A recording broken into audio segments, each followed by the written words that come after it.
인생은 왜 그럴까라고 하는 제목으로 함께 말씀의 은혜 받으려고 합니다. 찬송가 300장을 보면 내 마음이 낙심되며 근심에 눌릴 때 가는 길이 캄캄하고 괴로움이 많을 때 번민이 가득 차고 눈물이 흐를 때 환난이 닥쳐와서 어려움 당할 때가 있다라고 고백하고 있습니다. 남들보다 뭔가 더 특별한 축복을 구한 것이 아니라 과도한 욕심을 구한 기도가 아닌데 그냥 평범한 삶을 살길 원했는데 남들의 평범한 일상이 나에게는 특별한 삶으로 여겨질 때 마음이 무척 아프고 나의 삶은 왜 이럴까라고 하는 생각이 들 때가 있는 것을 보게 됩니다. 이럴 때 잠시 나와 내 삶을 살펴보기를 원합니다. 내가 어떤 눈으로 또 무엇으로 나의 삶을 보는지에 따라서 내 삶의 모습, 평가 기준이 결과가 달라지기 때문입니다.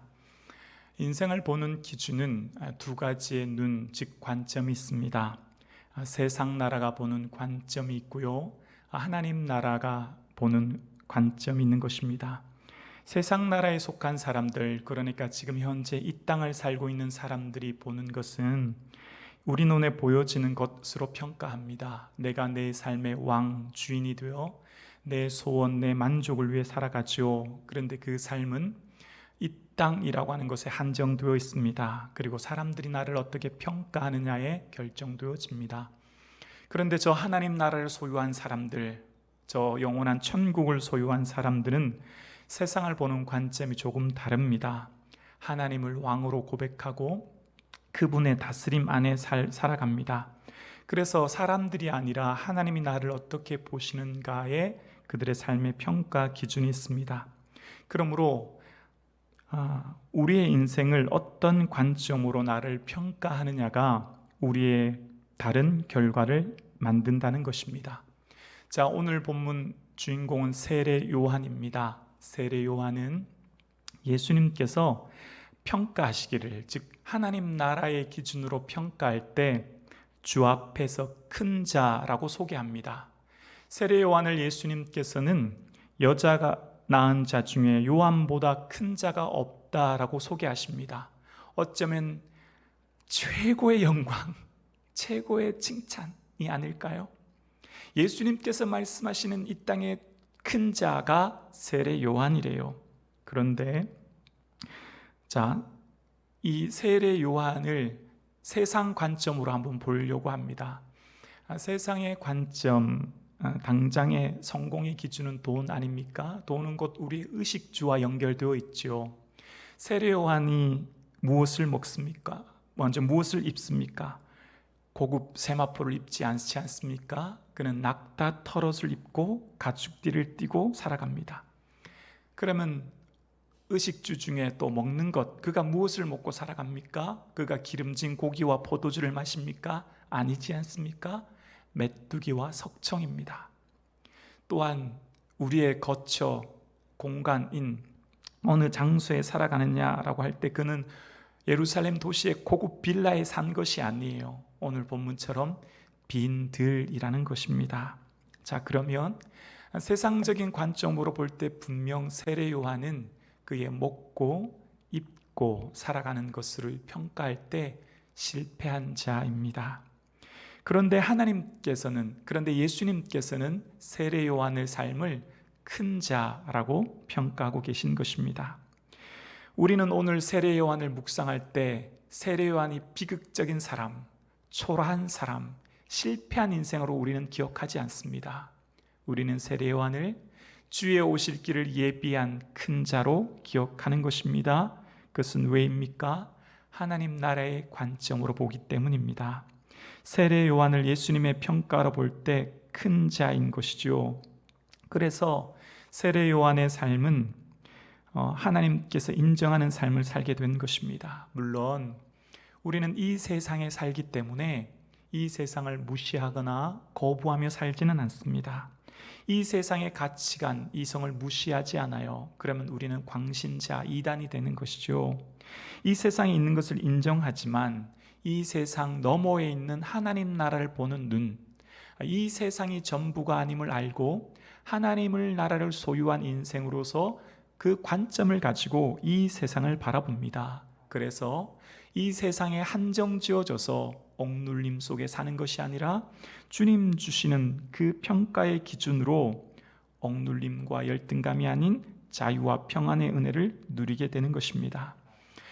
목회자로서 성도님들의 삶을 보면 외형적으로 볼 때 편안한 가정이 있습니다. 자녀나 또 본인의 건강이나 삶이나 그런데 참 염려되는 가정이 있고요. 근데 반대로 본인의 삶이나 자녀나 가정이 좀 어려운 경우가 있어요. 좀 힘든 문제가 있거든요.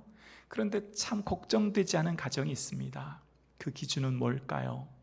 그 기준은 바로 믿음의 문제입니다. 믿음을 부여잡고 살아가는 가정이냐 아니냐가 제가 볼 때 하나님 기뻐하는 가정이냐, 즉 주님이 큰 자로 인정하는 가정이냐의 그 기준이거든요. 세상 것이 전부임을 알고 세상을 쫓아가며 세상의 가치관 따라 살아갈 때 아무리 나와 내 삶이 형통하여도 그것은 결국 하나님 보시기에 작은 자가 될 것이고요. 지금 비록 내 삶이 어렵고 조금 힘들어도 믿음 붙들고 주 앞에 끊임없이 주님과 교제하는 삶, 주님과 동행하는 삶을 살 때 그는 분명 큰 자의 삶을 살게 되는 줄로 믿습니다. 자, 그러면 저와 여러분의 삶은 어떠한 자입니까? 우리는 저 영원한 하나님 나라를 소유한 예수님과 겸손히 동행하는 자로서의 삶을 오늘도 살고 있어요. 그래서 세상의 관점으로 나를 보는 것이 아니라 하나님 나라의 관점으로 나와 세상을 바라봅니다. 즉 하나님 나라를 소유한 자로서의 삶을 오늘 저와 여러분이 살아가는 것입니다. 자, 그러면 하나님 나라를 소유한 자로서의 삶은 어떠한 삶일까요? 먼저 하나님 나라를 소유한 자의 삶은 우리의 삶이 우연이 아니라 하나님의 섭리 안에 있음을 바라보며 살아가는 자입니다. 세례 요한은 우연히 빈들에 있는 것이 아니었습니다. 400년 전 말라기 선지자의 예언처럼 내가 선지자 엘리야를 너에게 보내리라고 하신 그 예언처럼 이사야 선지자의 예언대로 여호와의 길을 예비하라 말씀하신 그 예언대로 지금 세례 요한은 광야에 있는 것입니다. 그렇습니다. 오늘 저와 여러분이 처한 삶의 자리는 우연히 어쩌다가 있는 것이 아니라 하나님께서 창세 전에 우리를 택하시고 현재의 나의 삶을 주의 섭리 가운데 이끌고 계신 줄로 믿습니다. 자, 그것을 믿고 고백하는 성도의 특징, 내 삶은 우연이 아니라 하나님의 섭리함 가운데 인도하심 가운데 있음을 믿을 때 우리는 우리의 삶이 하나님의 자녀임을 알게 되어지고 그럴 때 자녀됨의 권세, 은혜, 영광을 기억하며 살아요. 여러분 한번 생각해 보세요. 우리가 10달 동안 품고 있다 낳은 자녀도 얼마나 귀합니까? 그런데 여러분, 자녀가 무엇을 이거 주세요라고 구하기 전에 이미 부모는 그 자녀에게 있어야 될 것 어떻게 해요? 알고 있죠. 이미 우리는 그 자녀의 마음에 뭘 품고 있는지 알고 있어요. 하나님도 그렇습니다. 하나님도 우리가 구하기 전에 있어야 할 것이 무엇인지 잘 알고 계신 분이 살아계신 나의 아버지 하나님이신 줄 믿습니다. 그 하나님께서는 오늘 예배드리는 저와 여러분의 작은 신음에도 응답해 주시는 살아계신 나의 하나님이신 줄로 믿습니다. 아멘. 그렇습니다. 하나님께서는 우리가 신음하는 작은 소리도 응답하시는 신실하신 하나님이 바로 우리의 아버지십니다. 자, 왜 그런지를 세례 요한의 삶을 통해 다시 한번 살펴볼 텐데요. 먼저 세례 요한이 이 땅에 태어나기 전 그 부모 아버지 사가랴와 어머니 엘리사벳의 삶을 통해 살펴보려 합니다. 아버지 사가랴는 아비야 반열에, 어머니 엘리사벳은 아론 자손의 후손으로 태어난 제사장 가문이었습니다. 자, 그런데 그 제사장 가문에 한 가지 문제가 있습니다. 누가복음 1장 7절에 보면 이런 고백을 합니다. 엘리사벳이 잉태함으로 그들에게 자식이 없고 두 사람이 나이가 많더라. 자식이 없대요. 얼마나 힘이 들까요? 근데 더 큰 문제는 이미 나이가 들어서 더 이상 불가능한 상황에 이르렀다라고 하는데 더 큰 문제를 발견하게 됩니다. 그들이 얼마나 마음의 소원이 컸을까요? 하나님, 우리 인생은, 내 인생은 왜 이렇습니까? 엘리사벳이 그런 생각하지 않았을까요? 남들 다 있는 자녀 왜 저는 주시지 않습니까? 내 인생은 왜 이래야 됩니까? 그런 생각하지 않았을까요? 저는 그러면서 엘리사벳이 늘 항상 기도했다고 생각합니다. 하나님, 저에게도 아들 주세요. 저에게도 딸 주세요. 저에게도 자녀 주세요. 그렇게 늘 신음하는 작은 기도가 분명히 있었을 것이라 생각합니다. 자, 그리고 사가랴는 성전에서 분향하게 되어요. 성전에서 분향하는 것도 사가랴가 분향하는 것이 우연일까요? 아니에요. 제사장은 아론의 후손으로 역대기에 보면 24반차가 있대요. 제사장을 24반차로 나누어서 분향하게 되는데, 요세푸스라고 하는 역사학자에 보면 이 사가랴 당시의 제사장은 약 2만 5천 명 정도 있었다는 거예요.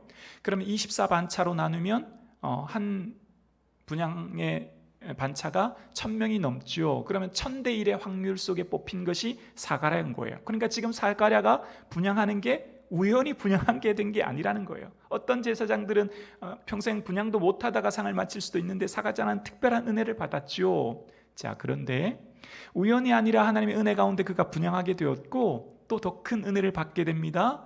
분향하면서 하나님의 천사를 만나는 놀라운 은혜를 발견하게 됩니다. 놀라운 은혜 중에 은혜, 천사를 통해 하나님의 음성을 듣는 놀라운 은혜를 그는 경험하게 되어요. 우연일까요? 하나님의 은혜인 줄로 믿습니다. 자, 그런데 그 하나님의 천사가 사가랴에게 말을 하는 것 보면 더 놀라운 말을 해요. 그에게 말하는 말을 누가복음 1장 13절에는 이렇게 고백하는데요. 천사가 그에게 이르되 사가랴여 무서워하지 말라. 너의 간구함이 들린지라. 내 아내 엘리사벳이 내게 아들을 낳아 주리니 그 이름을 요한이라 하라. 자, 오늘 본문 보면 다시 보면 이렇습니다. 천사가 그에게 이르되 사가랴여 무서워하지 말라. 너의 간구함이 어떻게 했다고요? 들렸대요. 너가 기도하는 거, 내 마음의 소원 내가 다 들었어. 걱정하지 마. 내 아내 엘리사벳에게 자녀가 있을 거야. 그런 말씀을 하나님이 천사를 통해 하세요.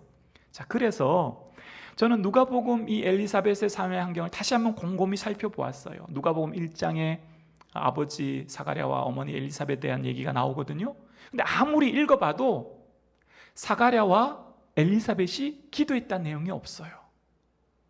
아무리 읽어보아도 사가랴가 하나님 저에게 아들 주세요, 어머니 엘리사벳이 하나님 저 아들 주세요 라고 기도하는 내용이 없다고요.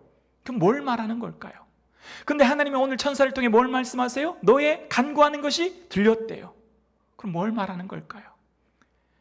사가랴는 늘 기도하지 않았을까요? 성전에서 봉사하며 헌신하며 주님 제게 자녀 허락해 주세요 라고 하는 작은 신음, 작은 간구가 그 마음속에 있지 않았을까요? 그것을 하나님 들으신 줄로 믿습니다. 그 간구를 하나님께서 듣고 응답해 주시는 줄로 믿습니다. 그렇습니다. 누가복음 1장에 아무리 보아도 아버지와 어머니, 세례 요한의 아버지와 어머니가 기도했던 간구의 내용은 나오지 않지만 오늘 분명 천사를 통해 하나님께서 너의 간구함이 들린지라 말씀하신 것은 뭘 말씀하시는 것입니까? 우리의 마음의 작은 신음, 작은 간구, 우리가 하나님 앞에 미처 구하지 못한 것까지도, 내 마음의 소원까지도 아시는 좋으신 분이 우리 아버지 되시는 아빠 아버지가 바로 살아계신 하나님이신 줄로 믿습니다. 그렇습니다. 우리 가운데 역사하는 능력대로 우리가 구하는 것이나 생각하는 것보다 더 넘치도록 능히 하실 그 하나님, 그 분이 우리의 주님이십니다. 우리가 기도하는 것뿐만 아니라 미처 구하지 못한 생각까지도, 작은 신음까지도 하나님 도와주세요. 하나님 붙들어주세요. 하나님 아시죠라고 하는 그 기도까지도 들으시는 분이 우리의 아버지신 줄로 믿습니다. 하나님 사랑의 눈으로 너를 어느 때나 바라보시고 하나님 인자한 귀로서 언제나 너에게 기르시니 어둠의 밝은 빛을 비춰주시고 너의 작은 신음에도 응답하시는 너는 어느 곳에 있든지 주를 향하고 주만 바라볼지라. 이 찬양처럼 우리가 작은 신에도 응답하시는 분, 우리가 어디 있든지 주만 바라보며 하는 그 작은 간구도 다 응답해 주시는 신실한 분이 나의 아버지심을 알 때 내 삶은 더 이상 초라한 인생이 아니라 아버지 하나님께 기도할 수 있는 인생이요 은혜 받은 인생임을 알게 될 줄로 믿습니다. 그렇습니다. 하나님을 소유한 인생 두 번째는 어떤 삶을 살게 될까요? 현재 나의 삶의 자리가 하나님의 임재의 장소임을 깨닫고 감사하게 됩니다. 오늘 본문 누가복음 3장 2절에 보면 안나스와 가야바가 대제사장으로 있을 때 하나님의 말씀이 빈 들에서 사가랴의 아들 요한에게 임한지라라고 이야기합니다. 자, 오늘 본문 이 세례 요한에게 말씀이 임한 장소가 빈 들인데요. 자, 오늘 본문 앞절에 보면 정치적인 상황을 설명하고 있습니다. 로마 황제 디베리오 황제 통치가 15년 되던 해, 또 본디오 빌라도가 유다 총독으로 임명되었던 때, 또 그리고 이 유다 지방을 4개의 분봉으로 나누어서 헤롯과 빌립, 루사니아가 분봉하로 세워진 때, 즉 로마 식민지에 있는 이 유대의 어려움, 로마와 유다의 분봉왕까지 막대한 세금을 바쳐야 되는 백성들의 곤핍한 상황을 설명하고 있고, 그 다음 2절에 보면 안나스와 가야바가 대제사장으로 있다라고 하는 말은 종교적인 상황을 말하고 있는데요. 안나스는 가야바의 장인이죠. 다시 말하면 안나스의 사위가 가야바가 되는 거예요. 원래는 제사장이 한 명이어야 되는데 은퇴한 안나스가 아직까지 막대한 영향력을 미치고 있는, 어쩌면 부패한 종교 상황을 이야기하고 있는 거죠. 그래서 세상에 공고한 이들이 말씀으로 위로받지 못하는 상황, 말씀으로 의지할 곳조차 없는 영적으로 공고한 상황이 되었음을 1절과 2절에 설명하면서, 자, 말씀이 어디에 임했냐면 오늘 본문에 빈들에서라고 이야기합니다. 빈들에 있는 세례 요한에게 말씀이 임했다라고 이야기하고 있습니다. 하나님의 말씀은 일반적으로 구약에 특별한 장소, 즉 성전이라고 하는 특별한 장소, 특별한 사람, 즉 제사장, 대제사장이라는 사람 앞에 하나님의 언약궤를 통해 그 말씀을 듣는 것이 일반적인 유형이었죠. 하나님이 선택한 특별한 장소와 특별한 사람을 통해서 말씀해 주시는 것이 일반적인 상황이었지만, 오늘은 제사장이 안나스와 가야바도 있고 분명 성전도 있음에도 불구하고 하나님께서는 빈들이라고 하는, 즉 세례 요한의 삶의 자리를 찾아가셔서 친히 말씀해 주시는 하나님의 모습을 발견하게 됩니다.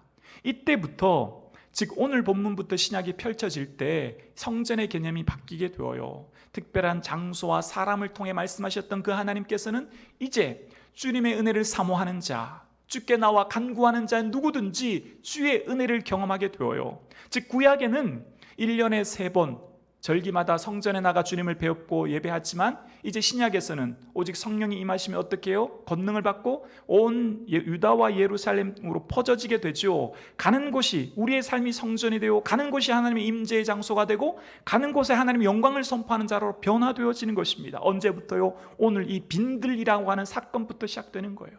자, 세례 요한에게 분명히 그때 당시 화려한 궁궐이나 하나님의 거룩한 성전이 따로 있음에도 불구하고, 제사장이 있음에도 불구하고 누구에게요? 빈들에 있는 세례 요한에게 하나님의 말씀이 임한 것입니다. 하나님은 빈들과 같은 황량한 나의 삶의 자리, 고독한 나의 삶의 자리에 친히 찾아와 주십니다. 빈들이라고 하는 상황 속에서 세례 요한에게 친히 찾아가신 그 하나님이 빈들과 같이 황량한 나의 삶의 자리, 고독한 나의 삶의 자리, 아무것도 없는 것 같은 내 삶의 자리에 지금 이 시간 찾아와 임재하고 계십니다. 저와 여러분의 삶에 동행하고 계시고 함께하고 계세요.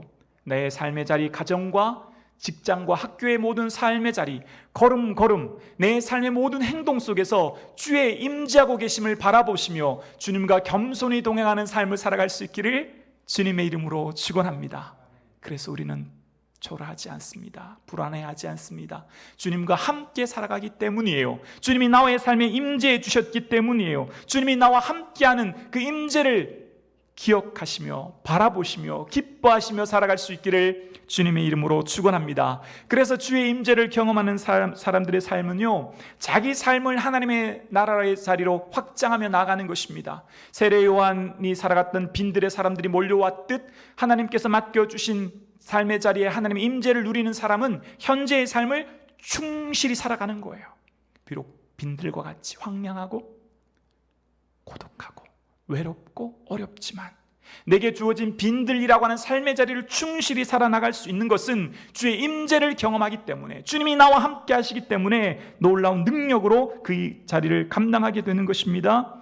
그래서 하나님 나라를 소유한 인생 어떻게 살아갈까요? 세 번째로 사명을 품고 살아가기 때문에 흔들리지 않은 인생을 살아갑니다. 오늘 본문 3절에 보면 요한이 요단강 부근 근처에 와서 죄 사함을 받게 하는 회개의 세례를 전파하는 것을 보게 됩니다. 그는 회개의 세례를 전파합니다. 다른 복음서에 어떻게 말하죠? 회개하라, 천국이 가까웠다라고 이야기합니다. 내 삶의 주인이 내가 되어 너 스스로가 왕노릇하는 삶의 방향을 바꾸어 하나님을 왕으로 모시고 하나님의 다스림 안에 거하며 저 하나님 나라, 저 천국이 임하였음을 기억하라는 것입니다. 예수님도 똑같은 하나님 나라의 복음을 선포하기 시작하시죠. 그러면서 세례 요한은 이사야 선지자의 말씀을 인용하여 선포합니다. 너희는 주의 길을 준비하라, 오실 길을 곧게 하라. 골짜기가 메워지고 모든 산과 작은 산이 낮아지고 굽은 곳이 곧아지고 험한 곳이 평탄해질 것이라고 하는 말씀을 선포합니다. 열등감과 우울감으로 푹 파인 골짜기를 하나님 주시는 은혜와 감사로 평평하게 채우라고 이야기합니다. 우월감과 교만으로 쌓여진 높은 산을 하나님 주신 겸손함으로 깎고 낮추라는 것입니다. 그럴 때 그 마음이 정화될 때, 준비될 때 주님을 만나게 된다는 거예요. 고대 왕들이 어떤 도시에 횡차하게 되면 반드시 선발대가 먼저 가서 왕의 마차가 잘 올 수 있는지 길을 준비했던 것을 비유로 오늘 본문을 설명하는 거예요. 그러니까 예수님이 곧 오시게 될 텐데 너희 삶의 왕이 되어 교만한 인생 살지 말고 겸손히 주님을 맞이하며 준비하며 살라라는 것입니다. 이 땅에서의 삶이 다가 아님을 기억하며 살라는 것입니다. 그럴 때 세례 요한은 자신의 삶의 자리에 주의 임재와 주의 영광을 경험함으로 하나님이 주시는 놀라운 영적 권위를 가지게 됩니다. 하나님 주시는 놀라운 영적 권위를 가지게 되고, 그래서 그는 그의 사명이 무엇임을 알게 되고 하나님 나라를 선포하게 되어집니다. 독사의 자식들아, 누가 너에게 장차 임할 진노를 피하라 하느냐. 백성들을 향해, 사람들을 향해 가감없이 하나님의 말씀을 선포하게 됩니다. 그래서 그들에게 참된 진리 되신 예수 그리스도를 선포하고 그들이 우리가 무엇을 하리까? 그들이 가슴치며 애통하며 돌아오는 역사가 있게 되죠. 평민들에게는 구제를, 세리들에게는 공정함을, 군인들에게는 강포하지 말 것을 그들에게 요구하며 삶의 회개를 요구하는 선포가 있게 되는 것을 보게 됩니다. 그렇습니다. 하나님 나라를 소유하고 주의 주신 사명 안에 주의 임재를 누림으로 당당히 하나님 말씀을 선포하는 자로서의 삶을 살게 됩니다. 그 대상이 누군지 상관이 없는 거예요.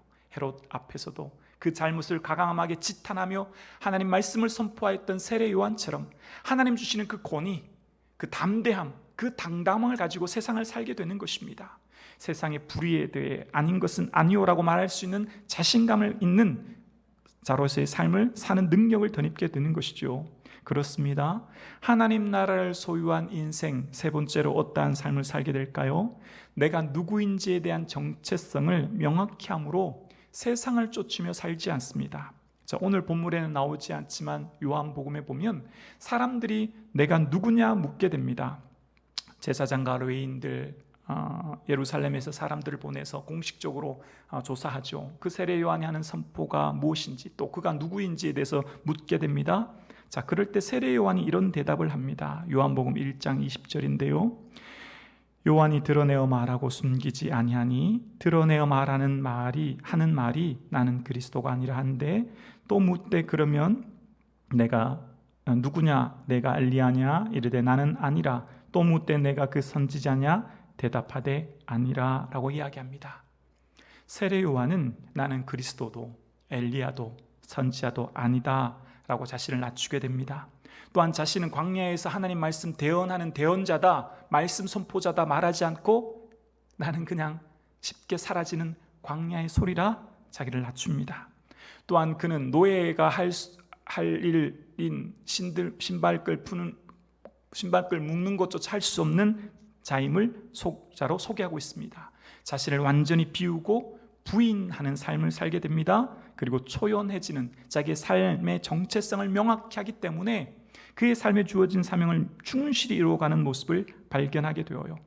자기 정체성이 분명하면 세상의 규정에 의해 흔들리는 삶을 살지 않습니다. 세상의 헛된 욕망의 인생을 허비하지 않습니다.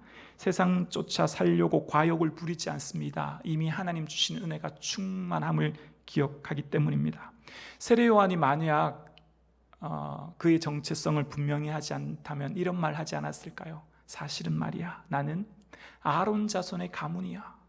나는 이곳에 있을 사람이 아니라 저 성전에서 대제사장의 일을 감당할 혈통 좋은 집안이다. 사실 나는 광야에서 얼마 전 하나님의 임재를 경험한 사람이다.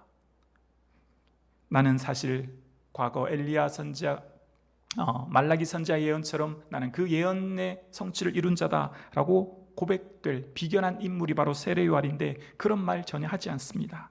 나는 아니라는 거예요. 세 가지가 아니라는 것이요, 그리스도도 엘리야도 선지자도 아니라는 것입니다. 그리고 자신은 광야에 말씀하는 대언자, 말씀 전하는 자가 아니라 그저 소리일 뿐이라는 것입니다.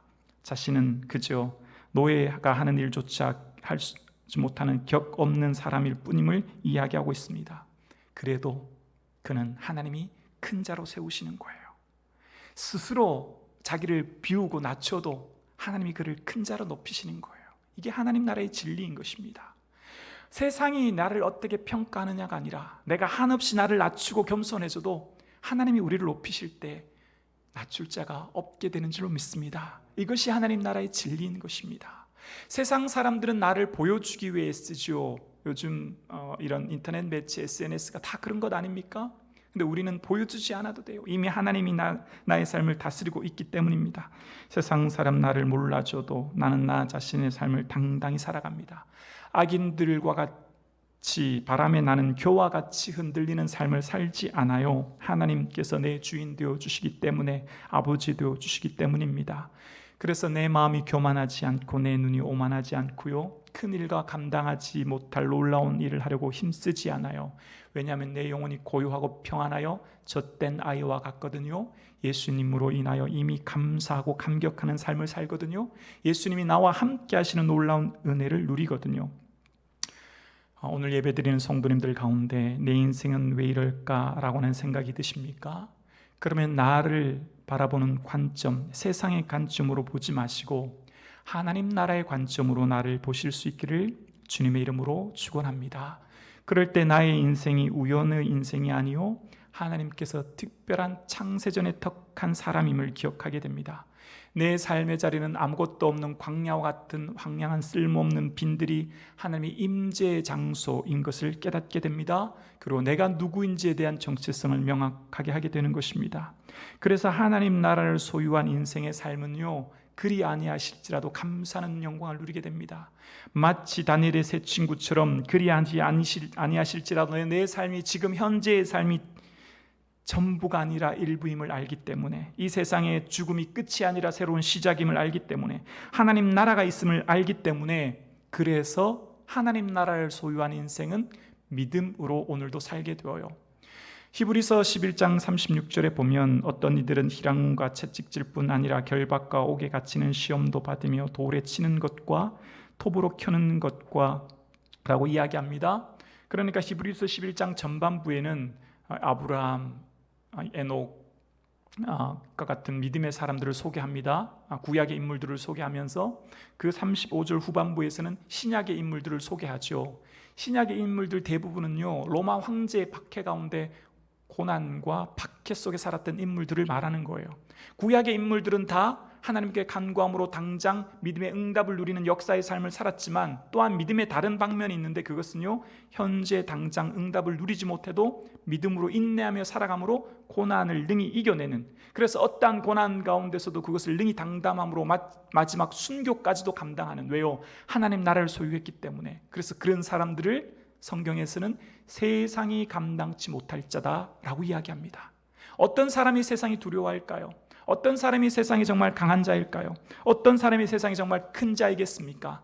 바로 이러한 믿음을 소유한 자가 큰 자인 줄로 믿습니다. 이렇게 믿음을 소유한 자, 즉 하나님 나라를 소유하게 되면 그 하나님 나라를 소유함으로 인하여서 바랄 수 없는 중에 바라는 은혜를 누리고 그 영광을 인하여 나가는데요, 그래서 우리의 인생은요, 무명한 자 같지만 유명한 자고요, 죽은 자 같지만 우리가 살고요, 징계를 받지만 죽임을 당하지 않습니다. 근심하는 자 같지만 항상 기뻐하게 됩니다. 아무것도 없는 자 같지만 모든 것을 가진 자가 됩니다. 세상 사람들이 볼 때는 무명한 자, 죽은 자, 징계받는 자, 가난한 자 같지만 하나님 나라의 관점으로 볼 때 유명한 자, 살아있는 자, 기뻐하는 자, 많은 사람을 부요하게 하는 자라고 이야기합니다. 자, 세례 요한의 삶을 세상적인 관점으로 다시 한번 볼까요? 그는 아무것도 없는 자입니다. 그러나 하나님 나라의 관점으로 하나님 나라를 소유한 자로 볼 때 그는 모든 것을 가진 자입니다. 주의 임재를 경험하고 주와 겸손히 동행하는 삶을 살기 때문입니다. 그는 비록 나타터롯을 입고 빈들에서 살아가지만 우울하거나 열등감에 빠져 살지 않습니다. 하나님의 자녀된 권세로서 당당히 그 삶을 살아가 오히려 사람들이 그에게 돌아와 회개하며 세례받는 역사가 나타나는 것입니다. 주님은 저와 여러분을 이 시대에 세례 요한으로 부르고 계십니다. 세상에서 비록 낙타터롯을 입고 메뚜기와 석청을 먹는 것 같아 보여도, 세례 요한처럼 비록 혹 내 삶이 초라해 보일지라도, 우리 삶 가운데 내 삶이 빈들과 같이 보여질지라도, 우리가 말씀 붙들고 살아갈 때 우리의 삶은 주의 임재를 경험하게 되고 주와 함께 동행하는 삶을 살게 되므로 주의 믿음의 능력을 누리는 삶을 살게 될 줄로 믿습니다. 그럴 때 우리의 삶은 세상 사람들이 결과적으로 마지막 부러워하는 인생을 우리는 반드시 살아가게 될 줄로 믿습니다. 빈들이라 고독하지만 주의 오심을 기다림으로 하나님의 능력을 기다렸던 세례 요한처럼 우리는 다시 오시는 예수님을 빈들과 같은 내 삶의 자리에서 충실히 살아내심으로 다시 오실 예수님의 영광을 누리는 저와 여러분 되실 수 있기를 주님의 이름으로 축원합니다.